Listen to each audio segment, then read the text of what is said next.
What's up, and yo, what's up? This is your boy, Deacon the Django, and we are here again with another episode, ladies and gentlemen, of The Devil's Advocate. And I want to thank everybody for joining us today on this wannabe spring-like day on a Friday for your weekend shenanigans. And thank everybody for joining us. And I am here today joined by my illustrious co-host, Mr. Versus. How you doing, Mr. Versus? I'm doing wonderful. Are you okay? You got the here. Let me go put the object to your mouth. Yeah. Oh, it went limp. Wait a minute. Hold on. Let me go back that way. Okay, try it again. Oh, it went limp again. Okay, let's try it again. I'm doing wonderful this morning. It goes limp on you for some reason. What's up with you? It don't like me. Yeah, I see. And of course, my man, he looks like a gas station. He like he pump gas from like the 70s. My man, Super Dave. How you doing, bro? Sup? You okay, bro? I'm fine. He got that hat on. He got that gas station attendant hat on. You see that? He even on there. That brother looking like he doing all black today. That man is, like you say, bet on black. Good guys wear black. What's going on, my angry black man? How you doing today, bro? Simply marvelous, darling. Simply marvelous. Yes. Marvelous. Yes. Okay. Well, it's good to have you here. And, of course, I've got, let's take a minute to shout out to my co-host, T. She's in Beverly Hills. She out there, she fancy kind of, Just going out there and I told her bring me back some gifts. I don't want them from the Quintel shop. Swap me. Give me some real stuff. Go to the Fendi store or the Gucci store. Give me something nice out there. And, of course, our man, Head Sanford, he is in the motherland. That brother is out here in South Africa. He had him a great trip. And went first class. Well, I'll tell you, the boy doing it big. You got to give it to him. So they'll be back with us next week, ladies and gentlemen. So we're going to hold it down for them this week. And we're going to go ahead and have a conversation. I've got a special guest coming in today. But we're going to be talking this week called Misadventures in Micro-Cheating. And for those of you guys that do not know, micro-cheating is this new supposedly phenomenon. I don't know why they think it's new. It's not new at all. It's been going on forever in the day since the beginning of relationships, which deals with people being in relationships with just kind of doing their own thing kind of thing. Yeah. And we usually call it foolishness.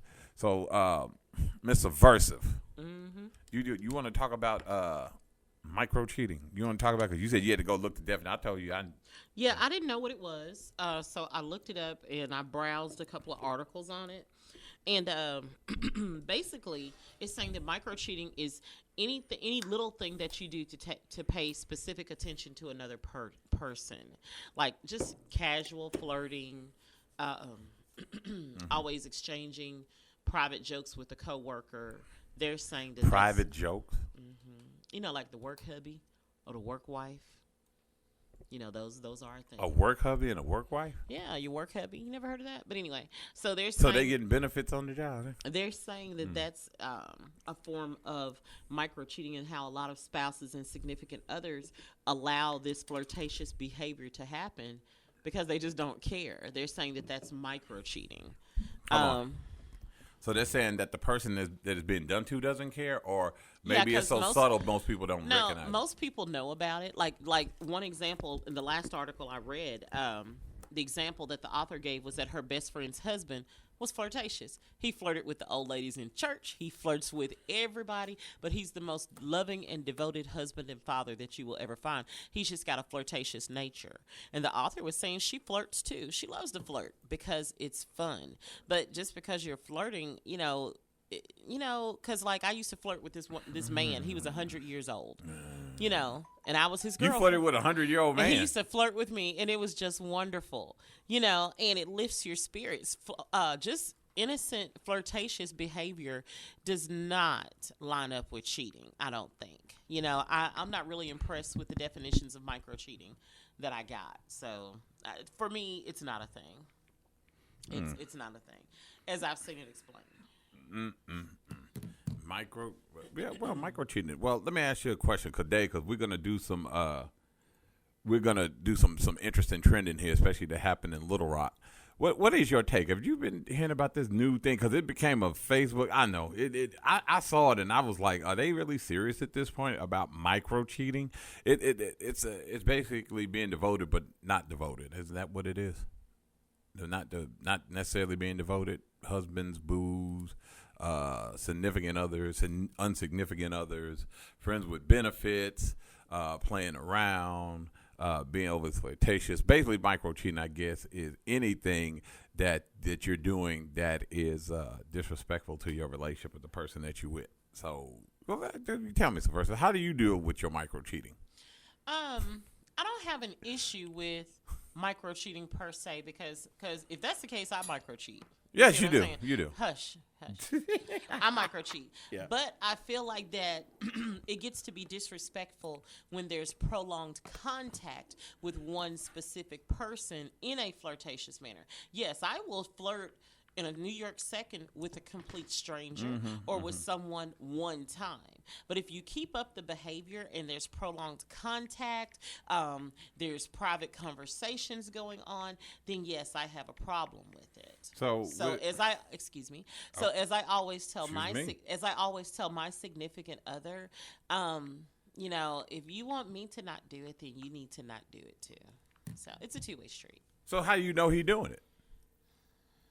You don't know he's doing it. Yes, I do. It's obvious. It's obvious. I mean, and like they said, micro cheating is something that people are equating to interactions on social media. I'm sorry, those interactions have a tendency to speak for themselves. We can all see them.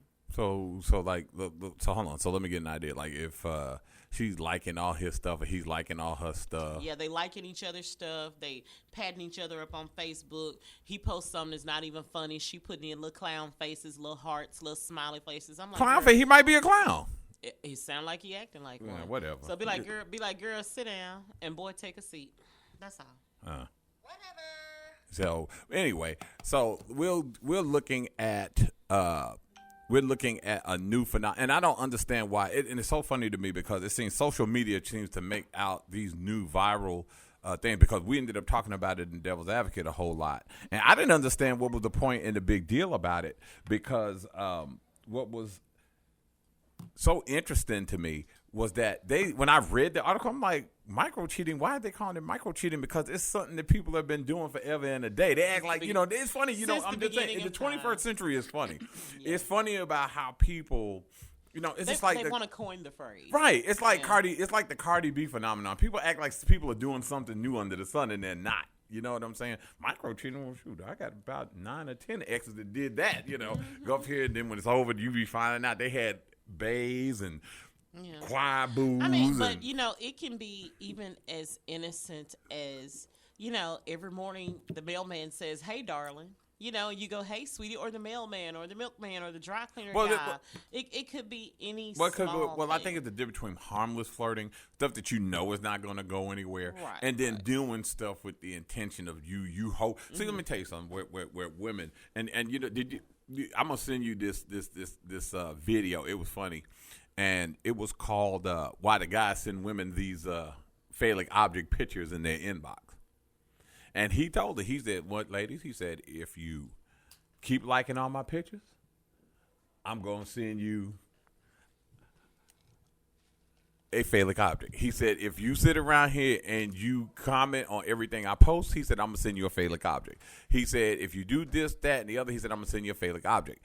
And it's so funny because he said that most guys, these relationships and these things that guys do never transpire into relationships. They always end up with guys thinking that the girl likes them when she really doesn't. She just wants the attention. So we're going to go ahead and we're going to take a break and we're going to start going deep this week into trending because I've got a special guest came in, just walked in the door. Thank God he saved me from this corny topic that we have been using in social media called micro cheating. In fact, come in here, Don. How you doing there, bro? Ladies and gentlemen, this is my uncle, the Reverend the Doctor. I call him the Dr. Don Moses. How you doing, bro? Come on over there and take your seat there. And he has been a happily married man for, what is it, Don? Almost 40 years? 47. 47? Well, get on the mic and tell him that, bro. Tell the mic and tell him that. 47 years. 47 years. Yes. 47 years. Yes, sir. Well, what we're going to do is we're going to go ahead and we're going to take us a break. We're going to come back. I want to talk about your new book and stuff of prose and verses that you have been doing. Sure.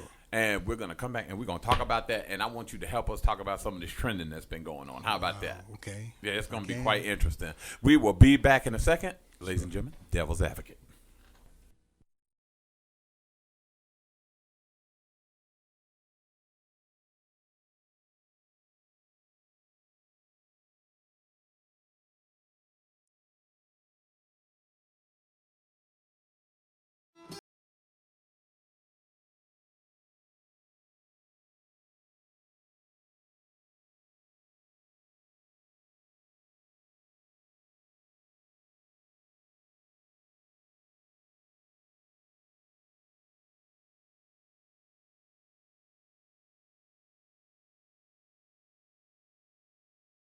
Criminal matters, family, wills, estates, and probate matters? Call Jimmy C. Morris of the Morris Law Firm here in Little Rock, Arkansas, an aggressive powerhouse attorney that will fight for you. Call him 7 days a week from Monday through Thursday from 9 a.m. to 8 p.m.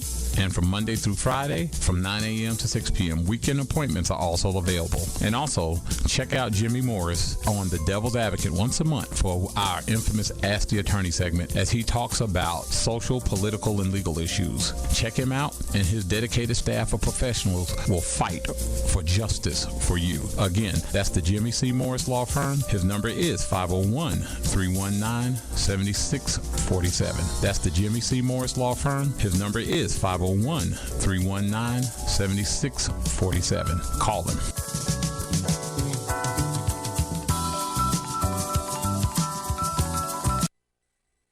Do you have a business or are you looking to start a business? Do you need more customers and traffic to your website? Visit ourblackbusiness.com and sign up for free tips and strategies on how to grow or start your business. Our Black Business has free information on marketing, website design, website traffic,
She been telling the truth.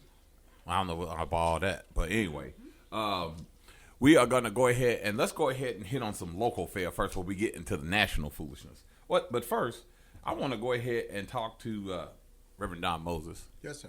Go get on the mic. Okay, there, I'm you here, I'm okay? here, I'm gonna here, be bro. all right. You all right? Thank you, man. Okay. Come and talk. Tell us about what you do. Me and you have been talking for a minute. Of course, he's my family member, so you know we have a special affinity. But you're retired from Railroad. from railroad. Now, are you still preaching? Or are you just? Oh yeah, absolutely. Yeah. Okay. When- so when go time and is tell up- people about yourself. Well, I want to talk about my family. Go ahead There's, and tell there's them. really not like a major thing that I really. Okay. The main thing that I do right now is evangelical. I do outreach. Okay. More than anything else right now to really try to connect the young brothers and sisters we call millennials to feeling that they belong to the family of God, because sometimes I think there's a distinction made between traditional church Right. and the young adults, and they sometimes can't connect because there is a dialogue gap, or there's an age gap, and there's a traditional gap. And what I try to do is take music, the young hip-hop, R&B, gospel artists, Right. and promote their music to the millennials to where they can feel that they are a part of God's family. So God doesn't overlook us simply because we're at a certain age bracket or a time. He basically includes us because we all, if you will, matter. And so we try to make people realize that they matter. And sometimes I don't know if we connect to that millennial group Right. the way we should. And so I do an outreach where I take CDs and just give it to the young people and let them feel God in their own skin. Okay. Okay. But also, I wrote a couple of books as well. One, it's already published, and the other one's due to come out anytime. The first one is called A Poet's No, or the play of words. And it's basically how we use words to define who we are. And to realize that, again, everybody matters. And sometimes your life experiences, when they're put to a rhyme scheme, causes people to actually reflect on their own lives and feel like, so God hears me, God feels me, God recognizes me. And that I took this journey through life, and as I took it, God poetically spoke to me about my journey. So that's kind of the story. And the other one is called The Epiphanies of Prayer, which is basically a dialogue between you and God, your questions and God answers. And you take this one and it tells you life stories, and the life stories are reflected by scriptures. Right. To where you can say, oh, I understand life and I understand scripture, and God understands me. Right. So God takes your life experiences and gives you a scripture backdrop. Right.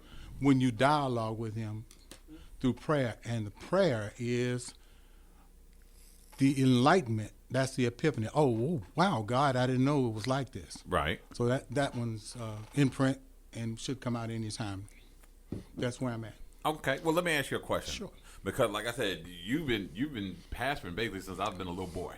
Well, little boy. We say pastoring. When you talk about pastoring, there are like 5 different ministries, and pastorate is one. Right. There's evangelist, there's prophet, there's teacher, there's pastor. So you got. So you want to take all hats for the purpose Well, of this no, I conversation? think you got. You young people used to say you get in where you fit in. Right. So right. I feel like this is where I belong in evangelical outreach and teaching. That's where I think my calling is right now. Okay. If it came to a pastorate, it's not one I'm in pursuit of, but if it comes to me, then that's where God intends to take me. Okay.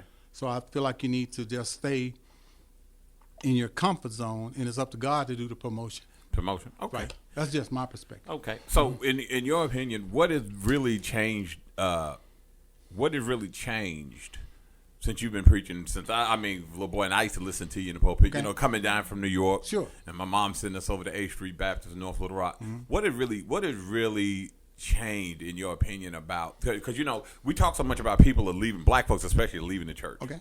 And it's because let's just be real. A lot of black people just don't see the gospel, and I mean, we talk about. I'm scared to over here touch this gentleman over here today. Because see, we talk about how our ancestors and our great grandparents and our great grandparents and this and forth. We worship right Jesus, but it's not affecting us.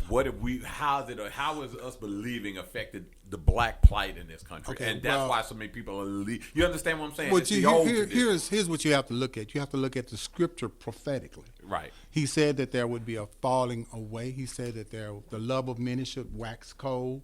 So when you look at trends, God is basically saying this is a predictability of the circumstances that you'll be on or in when I am about to make my return. Right. So circumstantially, scripture backs up where we are, and it basically says that we are in a trend Right. of, if you will, disenfranchisement from the real true essence of who God is and what he intends for us to be. Right. Am I making my point?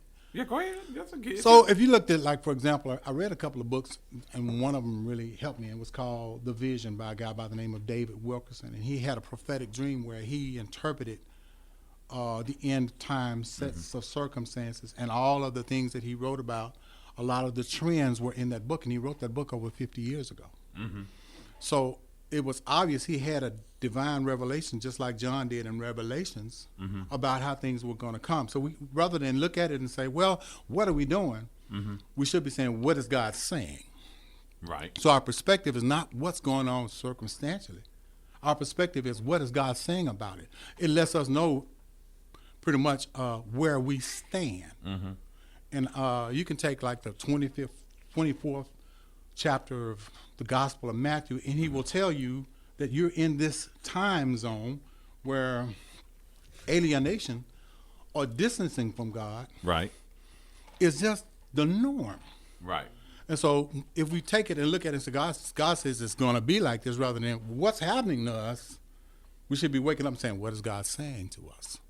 And by that means we re-engage ourselves to a closer relationship. And that's what he's trying to get us to do. Because the circumstances are dictating a falling away, not God. God is always where he's always been. It's us that have distanced ourselves. And once we realize somehow or another we got off track. But we got off track scripturally because he said we were going to get off track. So if you go read that backdrop of that chapter I said, you'll say, oh, wow. So there's an awakening. I hope this gives you a perspective that it's not so much what God is doing. Right.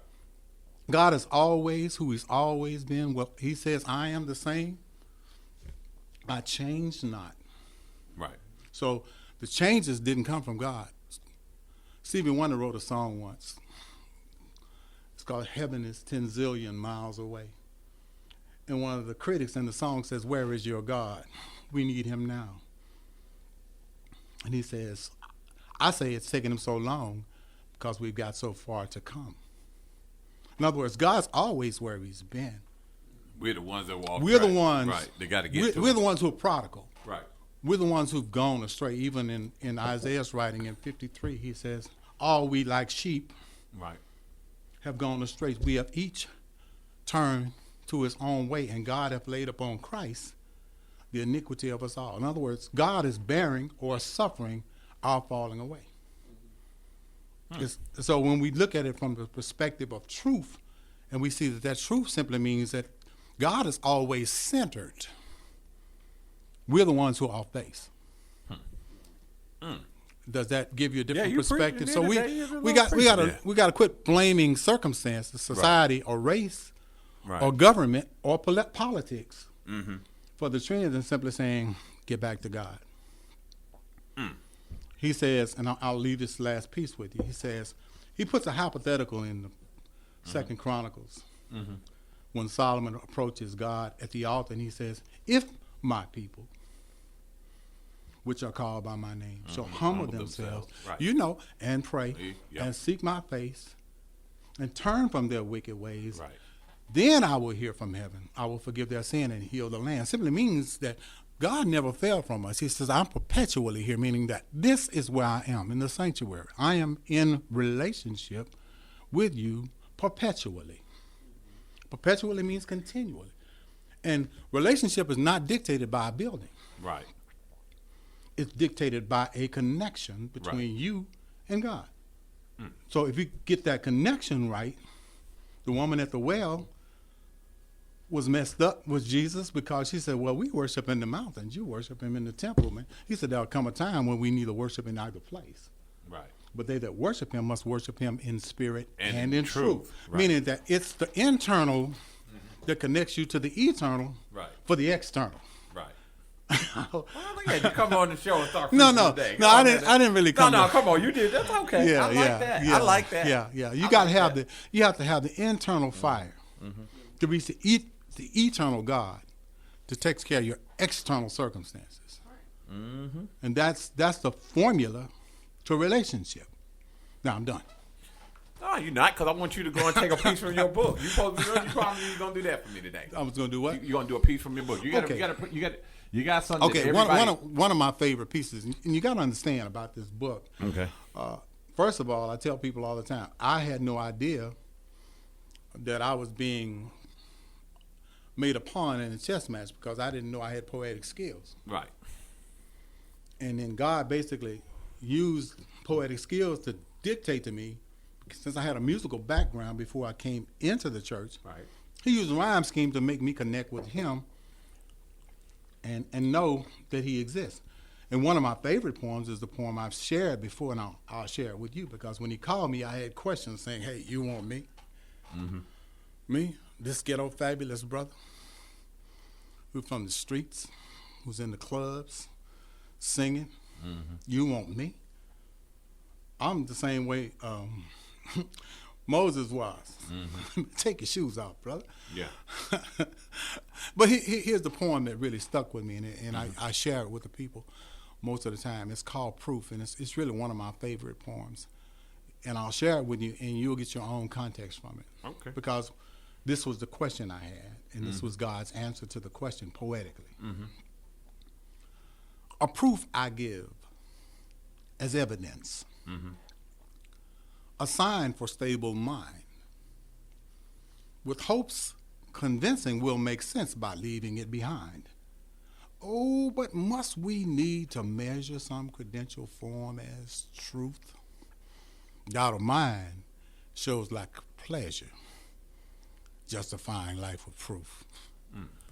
Bank books show that we have money. Rainy days, the earth is wet. Sunshine shows that it is sunny. Wages prove we back the bet. In our life's a humorous riddle for the things we have to try. We place ourselves right in the middle because we have to verify.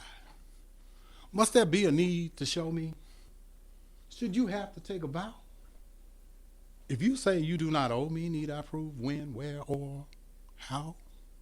If I paint a vivid picture that speaks clearly for itself, need you evidence as mixture for suspicions you have felt? Must an eagle show a feather? Must the burglar crack a safe? Human weakness ceases never, simply for a lack of faith. So God was simply saying, I've given you all the evidence you need. Mm-hmm. Your faith is the issue. It's not the evidence. And so when I realized that God could use me as I was with all my flaws, all of my drama, all of my sins, he's simply saying, listen, I'm going to restructure you. And love you in spite of your I'm going to love you in spite of yourself so you can love other people in spite of themselves. Thank you. Because love in spite of absolutely, yourself. Because what he let me know is if I can forgive you, you can forgive other people. Right. And so it puts a different perspective on how we perceive what the relationship to God and us the man is. There's a Trinity more than just Father, Son, and Holy Ghost. There's you, humanity, and yourself. Love yourself, love other people, love God. Love is everything. If we do that right, we're gonna grow. We're not gonna ever be like we should be. I always say that this place is just a place to get to where you're gonna go. You're pit stopping on earth, but perfection is not here. Growing to perfection is here. But you're not gonna get perfect until you're in His presence because He is the perfect one. Right. Okay. I hope that answers your question, man. But that was good. I hope you liked the poem. I would have messed around for it. Buy you a fish out. That was so good. The name of the book is called A Poet's Note, The Play of Words. And you can find it on Amazon. You can get it through Kindle. The other book is called The Epiphany of Prayer. Thank you, man, for the time. Appreciate it.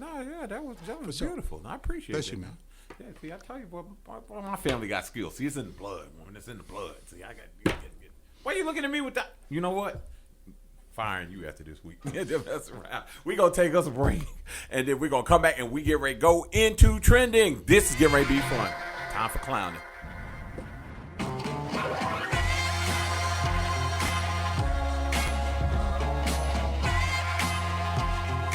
Having issues with child support, traffic tickets, criminal matters, family, wills, estates, and probate matters? Call Jimmy C. Morris of the Morris Law Firm here in Little Rock, Arkansas, an aggressive powerhouse attorney that will fight for you. Call him 7 days a week from Monday through Thursday from 9 a.m. to 8 p.m. And from Monday through Friday, from 9 a.m. to 6 p.m., weekend appointments are also available. And also, check out Jimmy Morris on The Devil's Advocate once a month for our infamous Ask the Attorney segment as he talks about social, political, and legal issues. Check him out, and his dedicated staff of professionals will fight for justice for you. Again, that's the Jimmy C. Morris Law Firm. His number is 501-319-7647. That's the Jimmy C. Morris Law Firm. His number is 501-319-7647. Call him.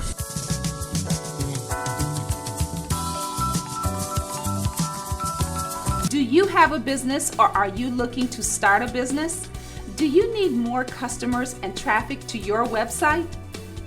Visit ourblackbusiness.com and sign up for free tips and strategies on how to grow or start your business. Our Black Business has free information on marketing, website design, website traffic, acquiring customers, affiliate programs, and so much more. All of our information is free of charge, so please visit ourblackbusiness.com today.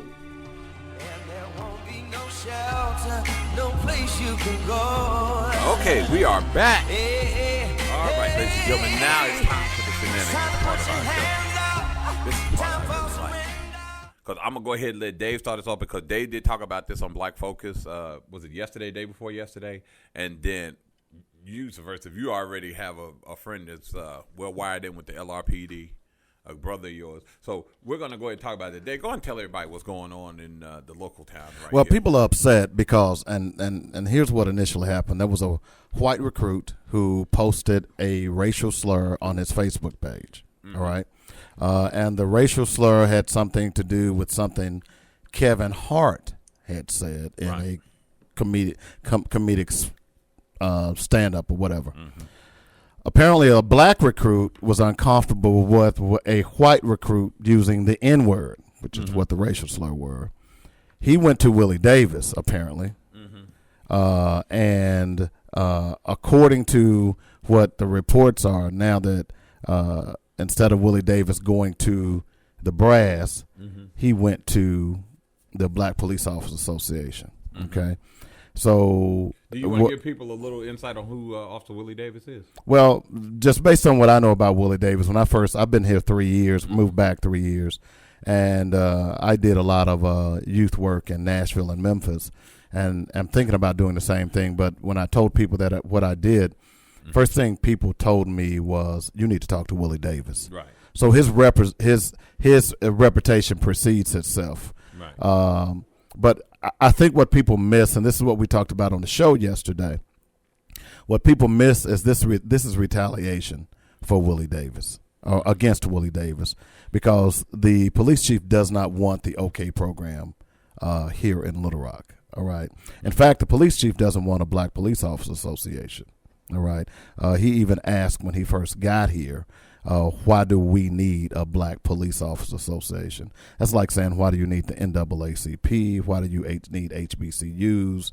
The list goes on and on and on. Now, our police chief is still black, correct? Yes, he is. He is correct. He is. Okay. Figuratively speaking. Right. So this is the same guy who said that the reason that there is so much crime in Little Rock is because of black males. Oh, really? Okay. So he basically put a target on my back, your back, all of us who are law-abiding citizens. This is the same black police chief who said that. This is not hyperbole. This is fact. In fact, this was on the news. In fact, there was a sister in there with her young 12-year-old son at the meetings that he was having last summer.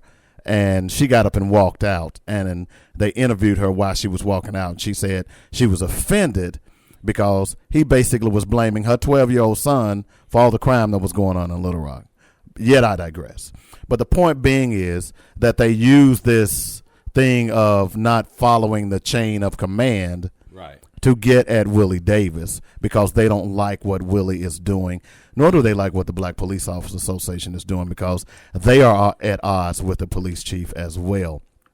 But I think it's important to understand why the young white guy who he was a cadet, the rule is that police officers are not supposed to have contact with cadets. Now, typically if you have a police officer who is your mentor, what they're saying is that, hey, look, if this cadet has a problem, he can't go to his mentor. He has to go to someone else.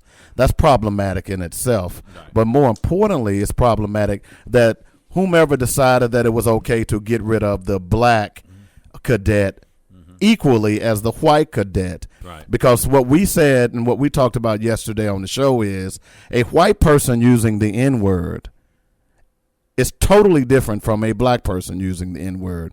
So what they did is this. The white guy was reported. Right. The stink started. And then they went and perused the black cadet's Facebook page to see if there were any references of that word on his Facebook page, which there were. And then they said, oh, we got you. Since he reported the white guy and he used it on his Facebook page, he needs to go as well. So now they said they're trying to. It's a false equivalency. It's a false equivalency. Exactly. That's my point. And then they go after Willie Davis just to say, "Oh, we're going to use this rule to suspend you because you're the one that brought it up." Now, if y'all want to accept the explanation that they're giving, that's fine. But this is inside information that's going on that we've gotten, and I'm just saying it's not fair to Willie Davis. The bottom line is you had a bigot and a racist in your recruits. That's the bottom line. You had one previously. Mm-hmm. That was the one that shot and killed another black man. We know about that one. Yeah. Okay. Yeah. But so at the end of the day, what you should have said was, "Oh, we're not going to accept this," and then trying to draw a false equivalency that a black man. Look, I don't use the word either way. Right. I don't ever use the word. But I understand the men and the friends that I have that are black who use the word. It doesn't bother me because I understand what the context. Right. But you're telling me that a white guy coming in using that word, I don't care what you say.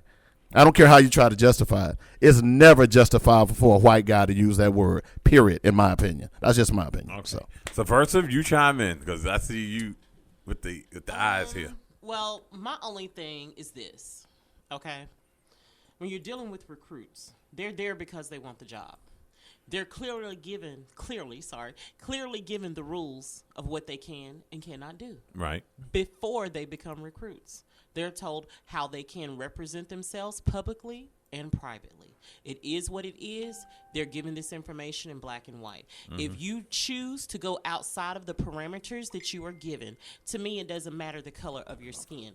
And the public is not going to take the context that we as black people use because the public is not just black. Mm-hmm. So if I'm told that in my job position that I cannot use the N-word, yes, all my black counterparts, all my people, all my family, all my relatives, you know how I use the word. Hey, you know I love you. You see what I'm saying? But if I can't use that word because it can be misconstrued because of what I do for a living, guess what? That word just got out of my vocabulary because I need a paycheck. Right. So it's a choice. It is a choice. Now, the police department was not told to get rid of the black recruit.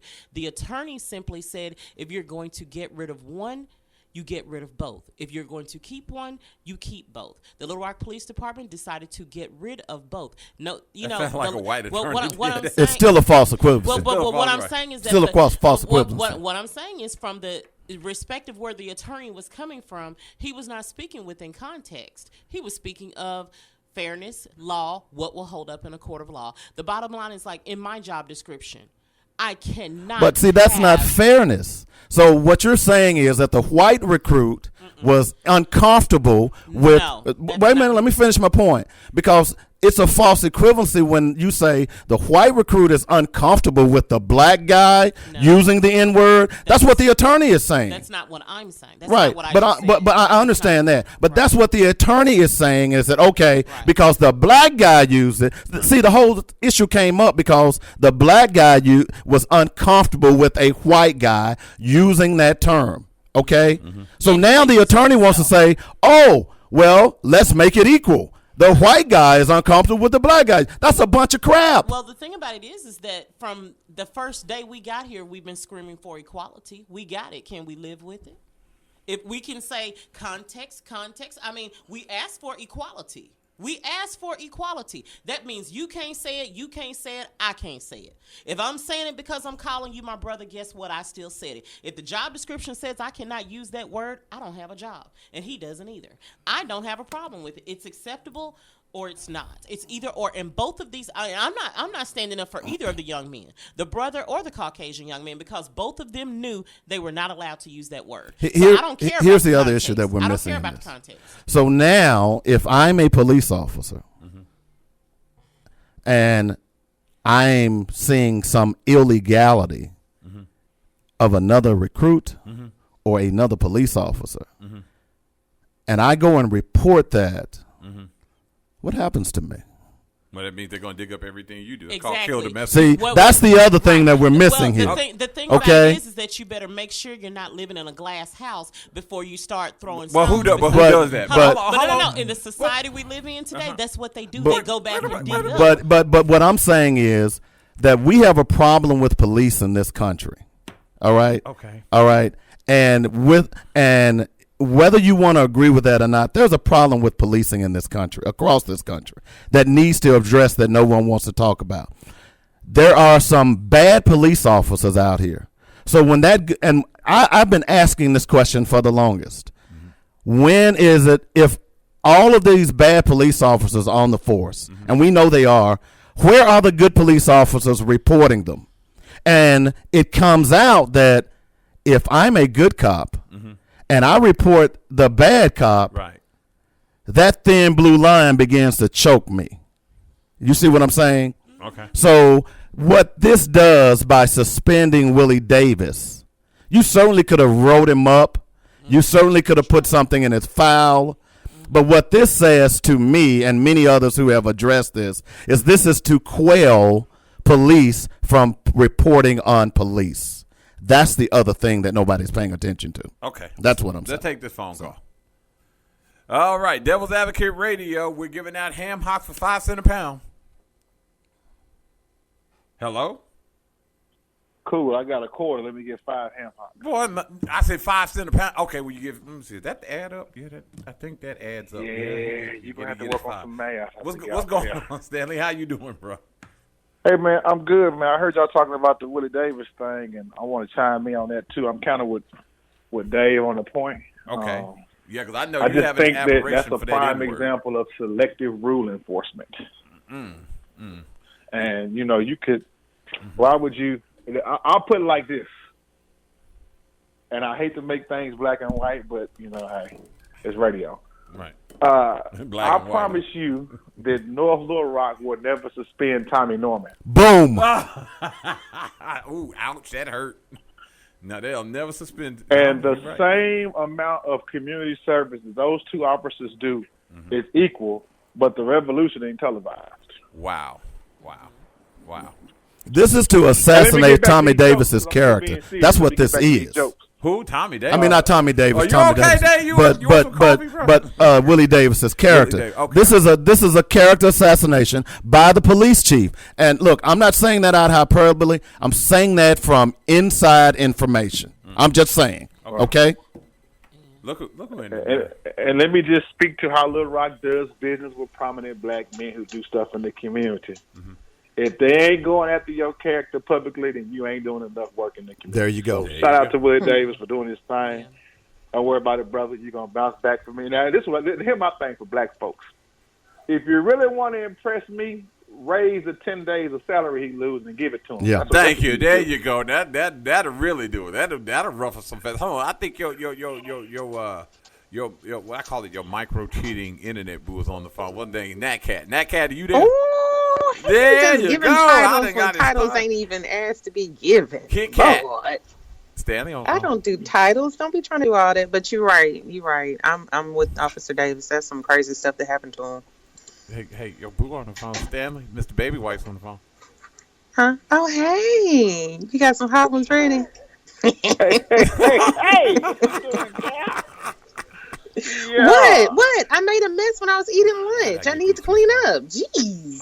Christian Y'all are radio. just get your mind out the gutter. Christian radio, people. Christian radio. Exactly. Y'all are all in the gutter. What would Jesus do if he heard this conversation? We trying to figure out what times Sunday school starting. Y'all being nasty. Exactly. We were talking about lunch, just having to, make a mess. Y'all just took it some other kind of way. Right. I think it starts at 9 o'clock though. I don't know. I ain't been there a while. So we'll have to carry that conversation offline when these purgatorians ain't listening. Ooh, that's a new word. Purgatorian. Purgatorium. That's what I'm talking about. The purgatorium. Purgatorium. I like that. That's a Hey, good but one. I ain't got long because I got to talk to Robert Mueller. They investigating some stuff I got going on too here in the hood. So Did y'all I got see to talk that? to It's him the in a season minute. finale, y'all. Yeah, it's It called is the Mega. season finale Mueller ain't of going the away. administration.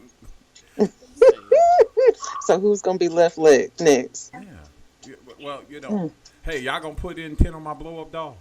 I got a blow up wolf I want. No, Do it you GoFundMe. should go ahead and push for the real thing, that whatever that thing is, the little plastic ones, the little rubber ones. We're gonna start a GoFundMe called the Purgatorium.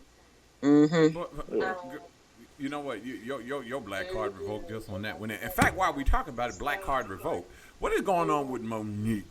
We need to talk about her because she done got on my nerve but She running needs her to have mouth. all the seats. She needs to have all Why the are y'all seats. hating on Monique? She's fighting for equal now rights you for gonna blacks. sit It's and real back her? simple. No, it has nothing to do with blacks, baby. It's got to do with her pockets, her non-talented pockets. Ooh, ouch. Yes, but she it's tryna- also she another tryna- bigger fight too, because she's not the only one. Wanda Sykes had the same issue. Well, in order to be paid as a comedian, you kind of have to be funny.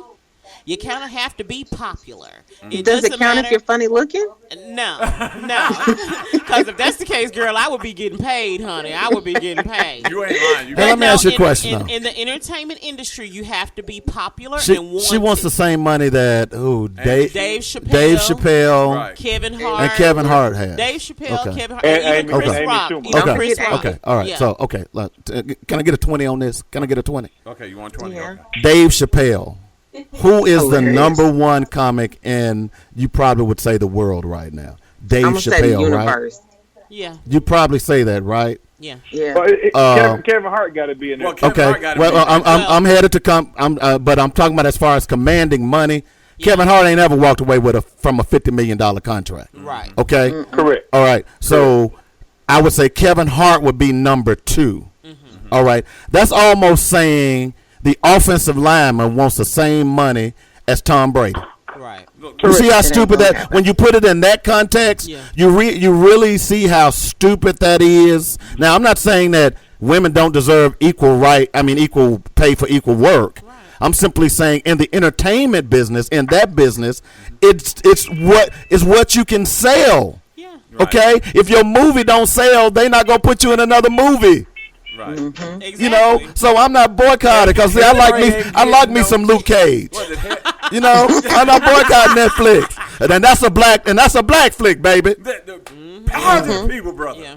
That's why I'm saying- She's not worth what they're worth. Exactly, You know, that's and, the point. And she lost her funny a long time ago, and she started bashing. Who's Okay. gonna pay to watch her bash people? And who's gonna play with their money to see her do the same old thing? Look, I'm sorry. Movies like Hair Salon just ain't. I'm sorry. I don't think that people are dying to pick those up at the DVD store. But I'm just saying that. Here's the thing. She lost her funny when she lost all that weight. Just saying. You got that DVD, don't you, Nick? Mm-hmm. Okay. This is just what I want to say about her. The reason why Dave Chappelle and Kevin Hart and even Cat Williams, to a large degree, can command that type of money because they have a crossover appeal. Right. Dave Chappelle made a crossover appeal when he did his show, even for them Right. 2 seasons. When he canceled his show after the Rick James skit, folks lost their mind. Yep. They're I like, did too, why are 'cause you I not was doing mad. I this needed no more more? Rick. He's like, Yeah. man, he said up and told me, he said, I'm tired of y'all manipulating me and using me. And he Yeah. went and took him a trip over to Head Sanford land over in South Africa. In Africa, remember? yeah. And white people was a crossover appeal. And he was smart. He put in artists like John Mayer. He put in all these groups, the roots. He kind of alternated between alternative and hip hop to get his crossover appeal. So what I'm trying to get you to understand is Monique has not done that. I mean, okay, granted, she was in Precious. Precious was an indie film. Precious wasn't a big budget film. No. And that was a dramatic actress that Yeah. she got that award for. Yeah. And now she's coming around here talking about, hey, I got me an Academy Award. That was 10 years ago, darling. You haven't done anything since then. In a completely different genre. In a completely Yes. different Yeah, genre. that was a dramatic film. That has nothing to do with her comedic career. Right. You know, she's just not funny, and we're just not. Well, paying here's the her. But thing, it's though. not Here's the just thing. about her being funny, y'all. She is fighting a fight that even what's her name? Was it Octavia Spencer? She had the same issue. She's just trying to voice and make it known that not everybody is equal across the whole playing fields, whether it's a woman or anything else. But most of this stuff has to do with us, and she is fighting a fight for us, whether we like it or not, whether she's funny Fighting or her not. fight for It us. does. I The think she's intent fighting her is there fight to for a help grow three-piece. us, and she's doing a good thing. She Yeah, fight her fight but for you a know, three-piece. also, you know, when you make yourself so unpopular with your peers that no one wants to work with you, you know, Just 'cause think they about hating. it. Like Octavia Spencer, we have seen her in so many films. She's all over the place. Where is Monique? I've seen Monique in 2 movies since Precious. Because she's not a movie. She's a comedian. She's out there doing stand-up and doing free comedy shows, going out to the prisons, teaching to the women, black women and everybody else, and helping those. She is out Trying to there teach hitting them the how to streets have and hitting the threesomes. community. I'm She's sorry. where she needs to be. So no, she's not actively working or actively getting paid gigs like everybody else. But what she's saying is don't lessen her ability and don't listen what she's doing because she's out here reaching the people that aren't being touched because you're ignoring them because they can't afford to pay your prices. So that way you need to still pay me what you're paying everybody else because I'm actually out here reaching people and the people that can't be reached. I'm sorry, but Monique does some really, really, really good things. Everybody want to hate on her. Natalie, let me ask you something. Let me ask you something. Stanley was saying something. Hold on. Stanley, you still there, bro? Yeah, I was gonna just say, Monique, I love you, but all that work you're doing in the community, they must ain't got Netflix. Yeah. They don't have Netflix. Cat, let me, just a quick question. How long you been selling real estate? 3 years. 3 years. You ain't sold me nothing. You pretty high up on the totem pole, right? Mm-hmm. Okay, guy comes in, been selling it for 1 year. He wants your job. They're gonna give it to him, right? He deserves what you get. No. That's not what you're even saying because it's not even the same thing. You charge what you feel you're worth because that guy on the new totem pole might come in and say, I want 6%. Me, I'm going to say, give me 10%. And here's why. But that's me. And he might be brand new, white, whatever. I'm Right, going to say exactly either what way, it you is, just and proved I'm my going to point. ask for my worth. There's nothing wrong with what she's doing. Right, She's asking for her worth. But is her worth more than Dave Chappelle or Kevin Hart or any of the top comics today? I would say no. I would say it's no more also. than 50,000. No, they offered her 500,000. 500. Right. 500,000, more and than she said that was not 500,000. enough because they are all making millions off Netflix. She was Exactly. offered $500,000, and she was insulted. But they are being paid for being comedians, and the public does not think that Monique is funny. I don't think that Monique is funny. She I've seen is her. funny. She can probably come up with She's some the good hero stuff. for You don't Ghetto lose your Fabulous funny Sister. that That's what she easy. is. I never thought she was that funny, to be honest. I like her. I thought she was I funny thought when she funny. was chasing Mr. Parker. Yeah, she was Yeah. funny on the Yeah. Parkers. Yeah, she was funny on the Parkers. Yeah. Let me just talk about that just for a moment. The only show want Mrs. Parker. that Where's she at? advocated sexual assault and sexual harassment against a man, and everybody thought it was Sexual wonderful. molestation. Y'all hear that? Y'all see what I'm saying? Why y'all let He Dave was get the highly mic? Why y'all let him get the mic? Woman just assaulted them. Had that been a man doing that, oh, we can't watch this show. This is just the worst show. But because it was a woman doing it, oh, it's so funny. It was BBW terrible. woman. It made it extra funny. That was her funny. Jeez. It's still funny when we think about it now. No, it she still isn't. has an effect on you No guys. means no. Whether you want to admit it or not, she is funny. And if given the chance and paid at least $1 million like everybody else, I bet you she'd get out there and figure out some things to be extra funny too. I just want to hear her talk about Cheeto. If she talk about Captain Cheeto, I mean, dude, I think it'd be hilarious. I think she's burned so many bridges in the entertainment industry. That's part of the problem. That And the that's part of the problem. problem is that so many people in the industry do not want to work with this woman, that no one wants to be in her presence. And I'm sorry, you have to cultivate your peers. And You have to be you do. nice And you to got to people. know your market. And everyone who's worked with her has said they will not work with her again. So I think she burned bridges. She's dealing with prima donna mentality. That's I what think she- she But burned it's not bridges. even just about her. That's what everybody's focused on. It's the bigger picture, and it's about what's being given to us and what's not being given to us, and what's fair and what's equal all across the board. It's not just about her, because even Wanda Sykes has the same issue. It's not about her. It's about the ones coming up. If she doesn't do it, who's going to do it for the ones coming up? Because they might not be funny. They might be brand new, don't have the awards or accolades or the community or anything else with them. But if she doesn't fight this fight for them, because the ones that fought before us made and paid the way, if she doesn't pay this way, who is? She's just speaking up. Don't get mad at her. She's doing what needs to be done. It needs to be paid. Well, they need to be paid more. If they're funny, like Tiffany. Well, I'll tell you what. Langston Carr presents Monique and Wanda Sykes at Robinson Auditorium. As long as he got Tiffany, my girl Tiffany in there, I'm good. $5 a 2-for-1 special, and you get a free set of biscuits with it. You know what? And it's going to come with a free Cinnabon with extra gravy. Our Cinnabon. I want that extra gravy. That's what I'm talking about. You know what? Thank you, Stanley. We got to get ready to hit the door. You know, Dave kicking us off early these days. You know, we got this new show coming in. Nat Cat, we will talk to you next week.